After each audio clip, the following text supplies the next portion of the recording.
It's Thursday night's nail-biting rescue. This is the moment rescuers finally freed a construction worker from a landslide of dirt and concrete. Last night, he was reunited with his mother at the hospital.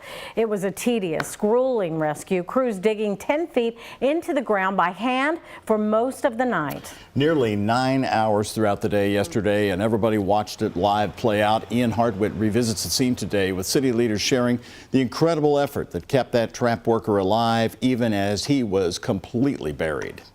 The dramatic moment at 8:26 p.m. pulled 10 feet out of the ground, carried to an ambulance to University Hospital around the corner. Watching it all, Deputy Mayor David James. And what was first seen was nothing. Really? You couldn't even see the helmet. He watched the scene unfold from a drone feed. This picture shows the worker who was totally buried alive in a yellow hard hat that may have saved his life.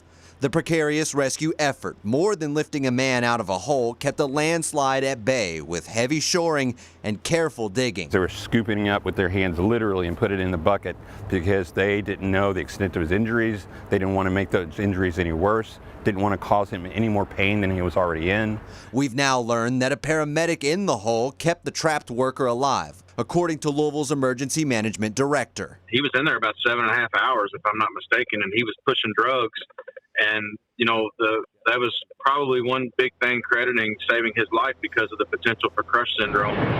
The agency also worked with the Federal Aviation Administration, redirecting air traffic to prevent low-flying planes from possibly rattling the area, causing more of a collapse. It allowed rescuers to stay in constant communication with the buried man. After speaking with his doctors, Louisville Mayor Craig Greenberg believes the rescued man will survive. The prognosis is very well. The medics that were on site yesterday that were treating him while he was being rescued probably helped prevent even further injuries or worse. The massive rescue effort, And they got the job done, giving the city a miraculous sigh of relief. In Louisville, Ian Hardwitt, WHAS 11 on your side.